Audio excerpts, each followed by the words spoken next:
Hello, everybody, and welcome to This Week in Villanova Football. This Week in Villanova Football is sponsored in part by the American Academy of Hospital Medicine, advancing the cause of excellence in hospital medicine. Studio 042, Super Business Printer Studio 042.com. And by Athlete Squared, a platform that lowers the cost of youth sports training and empowers all college athletes to monetize their name, image, and likeness. Go to info@athletesquared.co. Ed Benkin here, joined by Mark Darduccian, another Mark you might be familiar with if you are a Villanova football fan. Happy to be joined this week by the head coach of the co-champions in the automatic bid qualifiers of the CAA. Villanova head coach Mark Ferrante joins us this week. Coach, welcome. Good to have you on. Hey, thanks for having me, Ed and Mark. Really appreciate the opportunity to be here and talk with you guys. It's our pleasure, and certainly a happy time for you and your team.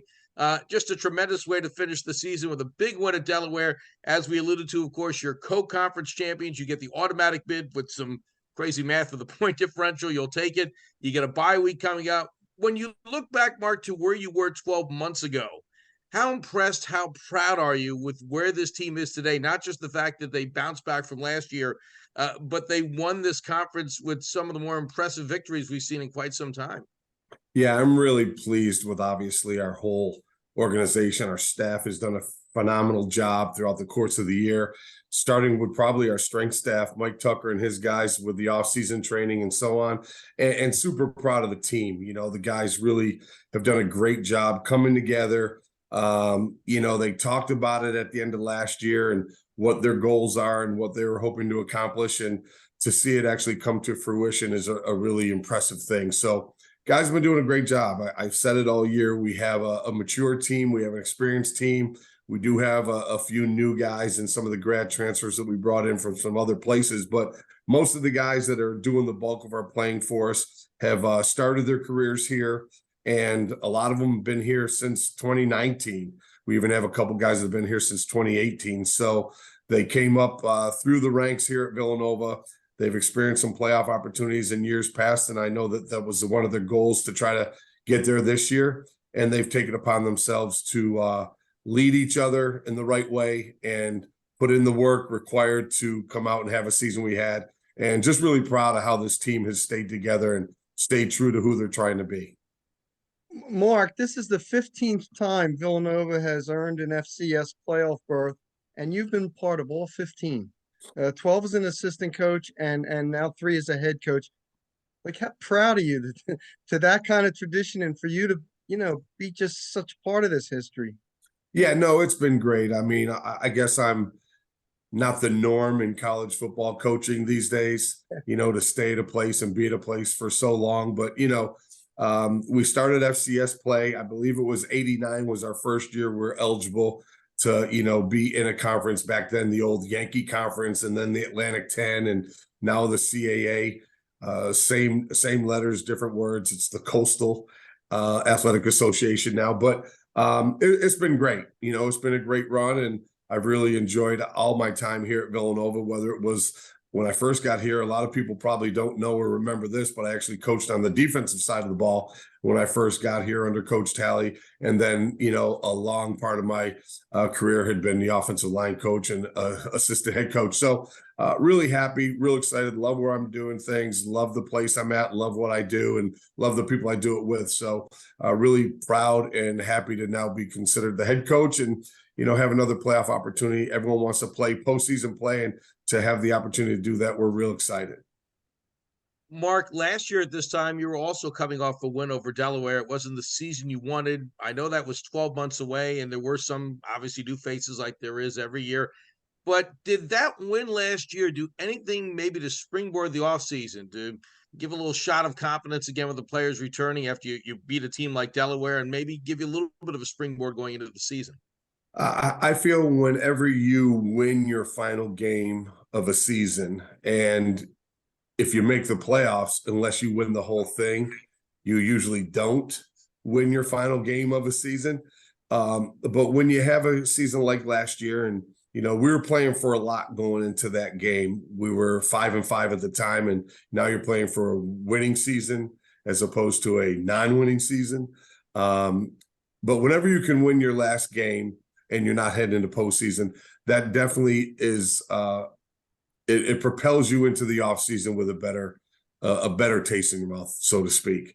So, and with it being a rivalry game like it is with us in Delaware, that's always huge. That's always huge. So even in the years when 17, 18, we ended up finishing 5-6, but we did win that last game. So it does propel you into the off-season training and off-season workouts, like I said, with a bittersweet taste, but a better taste than, the alternative. So the fact that we won that last year, I think definitely helps. And like I said, and then the guys came together and, decided that they were going to approach things a little differently, even though a lot of the guys are the same guys. And they stayed true to their word and have done a really good job from that point all the way to where we are now. Mark, last week it's 7-7 late second quarter, and Darren Hayek scores on an 11-yard, a beautiful fade from Connor Watkins, put you ahead for good. And he had his best game of the season. He's battled injuries this year. He had 2 touchdowns. Just how important is maybe getting him now? And I know he's played several weeks, but now you're adding him to the receiving core that you've already had with Pringle and Sanchez. Just how important is that? Yeah, no, whenever you can add weapons to the arsenal, so to speak, that's always a good thing. And Jaron, is a really good player. He's been doing really well in this league for a long time. He and Pringle have pretty much been our top 2 targets. Sanchez was that nice additional third, especially in some of Jaron's absences early in the season. But Jaron is battling through injury. He's still not truly 100%, but he's getting there. And to have him have the game he had this past weekend was great to see. So whenever you can have him, Pringle, now Sanchez, and then the 3 running backs that we have, all part of the offense, as well as Connor, with maybe the ability to not only have him throw and hand off to those guys, but also add him in some of the running games aspect. It just, I think, makes it harder for us to defend. So the fact that Jaron is getting better and getting closer to being 100% is a good thing. And he showed that on Saturday. So, whenever we can have him and Pringle on the field at the same time, that presents some problems for the opposing team. And, that's always a good thing when you have options. On that subject, Mark, you mentioned those different names. It seems like you've had more options this year than a lot of teams would love to have, certainly. When you look at a guy like Hayek, who was your top receiver last year, is just kind of getting back into health right now. How impressed, how happy are you with the depth, particularly the skill positions this year? And has it been a pleasant dilemma trying to spread the ball around? It certainly seems like everyone's certainly been unselfish about it, but can that be a pleasant problem to have? Well, that's the key. And you just hit the nail on the head, the unselfish attitude that they've all had, and the other key is just trying to keep them all healthy. And that's what didn't happen last year. Our running backs, as far as having Barley, TD, and Jalen Jackson available in just about every game this year has been a great added bonus, because last year we rarely had all 3 of them available to us in the same game. And then to have Pringle and Hayek and now add Sanchez, that's just great. That just really helps tremendously to, again, spread the ball around, use different guys in the run game. We can spread some of those guys out and even help us in the pass game. TD could go into a slot position and so on. They can catch it out of the backfield. And it just gives Connor a lot of different options. So the key to this year versus last year is we're able to keep the majority of those guys. We said, obviously, Hayek has been hampered with some setbacks with injury, but all the other guys that we just discussed have pretty much been healthy throughout the year.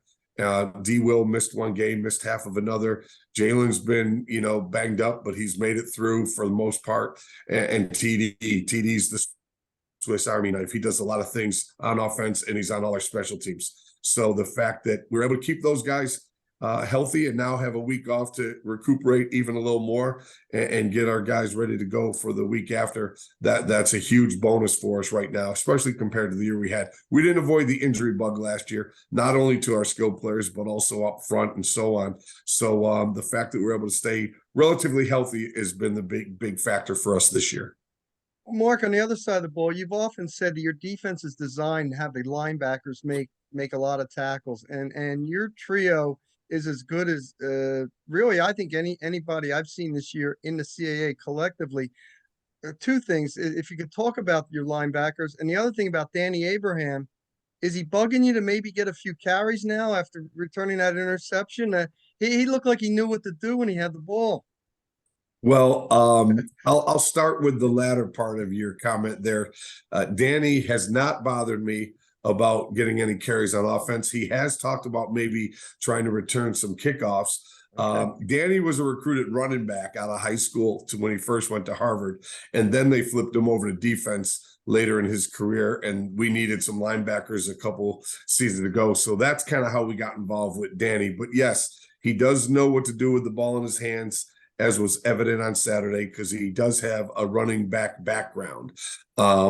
Whether or not I will give him the opportunity to do so, I'd rather see him do it the way he did it on Saturday. Make that scoop up a fumble or make an interception on defense and take it to the house. I could live with that.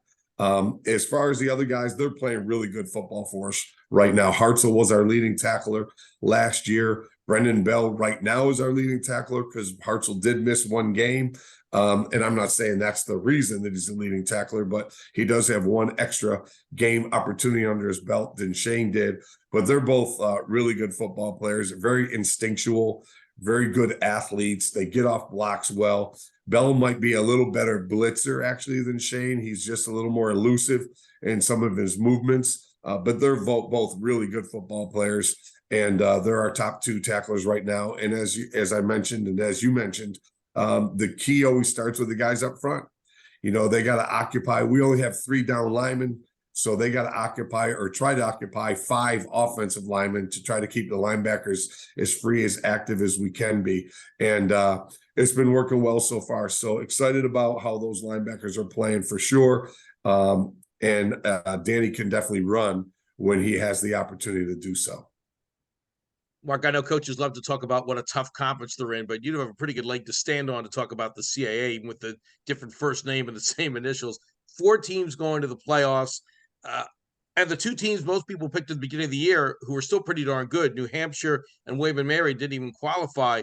You look at teams like Richmond, you certainly know about Albany, teams that kind of surprised some people outside the conference. How impressive overall has the CAA been, and how much does it help when people were looking at playoff selections to see, well, look at the minefield these teams had to go through this year? Yeah, I think sometimes it helps and sometimes it can hurt, to be honest, because we kind of beat each other up throughout the course of the year. It is a top to bottom, fairly challenging conference. It's bigger now, so still learning about some of the newer addition teams that have been brought into the conference. The only one we played this year, as far as the expansion, was North Carolina A&T. We didn't see Campbell, we didn't see Hampton this year, and we didn't play Monmouth. But you know, we say it every week. Throw the records out the window. You got to be ready to come and play. And that still holds pretty true. The good thing about it is I think we have a pretty good respect from the committee in our conference to have 4 teams selected. That's always great when you have multiple teams selected from your conference. And the other thing I think it helps with, to be honest, is when you do have the opportunity to be one of those teams that make it into the playoffs, you're a little more battle tested. You know, because each week has been fairly challenging for most of us whenever you're playing the conference games. And a lot of us will play an FBS opponent along the way as well. So that's always a challenge. And, you know, you play those other out-of-league games. So I think it just prepares us. Sometimes we're a little more banged up than maybe some others based on the schedule we play year in and year out. But I do think it also hardens you and prepares you for when you do have the opportunity to get into postseason play. You're maybe a little more prepared for it. Mark, you went down, you lost to Albany 31-10. Then you've won 6 in a row. It's your longest winning streak since 2014. Sometimes teams can have a beatdown like that and it can demoralize them. Sometimes they can learn from that. Obviously, you guys learned a lot from that and used the negative to really be a positive and propel you to where you are now. Yeah, I think it was, as much as crazy as this sounds, a positive. I don't care who you play. We had 5 turnovers that game. 4 of our last possessions ended in turnovers. And we didn't get any. We didn't create any in our favor. So it was a 5-0 turnover margin. And I think it just had our guys reevaluate themselves a little bit independently and collectively. And yeah, and I don't want to say our attitude wasn't good then, because it was. And I think our guys, like I said, from preseason on and probably even way before that, have been doing a really good job, bringing themselves together and leading each other and so on and so forth. But, it's been good to see the response that we have had since that game up there. That was not indicative of who we are. We've done much better in that category of turnovers since that game, and really in most other games. So it's just been great to see that our guys didn't, point fingers, didn't, start putting blame in any direction. All they did is said, hey, let's pick ourselves up by our bootstraps and let's move forward. And we've been doing a good job with that. And I think right now we're playing really good complementary football. I really do. I think our offense picks up our defense. I think our defense has definitely picked up our offense. You look at some of the things that happened, just these last couple of weeks. We started an opening drive against Towson with an interception, and our defense came out there on a sudden change situation and held them out of the end zone, and they missed a field goal. So I think we're definitely, feeding off of each other. And then our special teams has been very consistent and doing a good job there as well. So excited about how our guys have responded since that Albany game, and hopefully we can keep that momentum moving forward. Their goal each week is to try to go 1-0, and now you're in a true 1-0 situation. You have to go 1-0 to continue to advance. There's no more guaranteed contest on the remaining schedule. Mark, I'm sure you're happy to take the bye. You get kind of 2 byes in 4 weeks or a little extra rest. But from the coaching perspective this week, is it harder when you're still waiting to know your opponent, or you just kick back and wait for Duquesne Youngstown State to play and then kind of dive in one a little more? Can you start certain preparation even though you don't know who you're playing yet this week? Yeah, you can do a number of things. And the conference and the whole country, actually, it's a little easier getting film these days because we all have agreed a couple years ago to have film sharing. So the film's up and running. So our guys are going to be looking at both teams. We're not going to really put together any type of a game plan. There are certain things, regardless of who you're going to play, that you're going to do, the staples that you do every week. So we'll have a couple practices and we'll do some things that, regardless of which team we end up facing, we'll bring to the game regardless, and then, when we have the opportunity to see who the opponent is, you turn all your focus to that one opponent. But we have looked at some film on both so far. We actually saw Duquesne a little bit in some of the Delaware exchange because they played them. So we looked at some of their stuff was on film just this past week in our preparation for Delaware. But, we're going to get our guys out of here, give our players an opportunity to get away because classes end tomorrow. So after tomorrow, they're going to get away, and a lot of them are going to have the opportunity to go home. It's really good, especially for the younger guys who have been here since July. Some of our distance players, current freshmen, they've been here since July training, and some of them haven't been home since. So it gives them a great opportunity to get away, not only physically, but mentally. And then when we come back, we'll be ready to go and start putting a game plan together for whichever team we're going to have the opportunity to face at home on December 2nd. Mark, we're going to let you go on this one, but you're 10th nationally in scoring defense. You're allowing 17.6 points per game. You're 14th nationally in scoring offense. You're averaging over 32 points a game. I guess as a coach, you kind of like that balance. And one more thing, you're averaging 223 yards rushing per game. You're averaging 216 passing a game. I mean, this is a team, any coach I think would strive to have this kind of balance that you guys have had. Yeah, as we said about when we talked about the individual positions, the wideouts and the running backs and so on, and then added, how well our defense has been playing when we talked about the linebackers, guys up front, and we have a very experienced secondary as well. I say it each week, and you've heard me say it before, Mark. We try to go in each game to try to be as balanced as we can, and sometimes the opponent will determine and dictate, what you're going to do more of, either throw or pass. And then sometimes weather also dictates some of the things you're going to be able to do as well, especially in the offensive side of the ball. So for us to finish the regular season with the balance you just stated is a positive. That's something that we want to continue to try to do as we move forward. And again, it just makes it that much harder to defend when, if you're going to load the box and try to stop the run, we can maybe hit you with some explosives in the pass game like we did on Saturday with the 51-yarder to Hayek in the second half to open it up a little bit. Or if you're going to, defend Pringle, Hayek, and Sanchez, then hopefully we'll have the numbers to be able to, run the ball and do it on the ground like we did with the first play of the game with Jalen Jackson going 55 yards to open things up and get our first score. So that's the plan. We want to try to be as balanced as we can. Connor now has enough experience under his belt to take what is there and not try to do too much. And hopefully we can continue to have the balance that you just stated that we do have right now. Coach, we just can't thank you enough. We know how crazy your schedule is, and you've really graced this podcast by coming on. And we hope you get a big crowd December 2nd, whether you're playing Youngstown State or Duquesne. You'll be able to host that second round game. And just best of luck going forward, and just always a pleasure to talk to you. Well, Yeah, I appreciate best of luck, it. Mark. Again, guys, I appreciate you having me on. And with us being Thanksgiving week, we all have a lot to be thankful for. So wishing you guys and your families a happy Thanksgiving, and looking forward to seeing you guys when we get back from the holiday and get ready to go to the next round. Thanks again, Mark. Appreciate it. Thank you, Mark. You got it. Take care, guys. All right. Okay. Well, there he is, Mark Ferrante, head coach of the Villanova Wildcats. As he said, a lot to be thankful for, Mark. I like one thing Coach mentioned too. We almost forget it's Thanksgiving week. Players get a little time off now to spend their family. I think that's tremendous.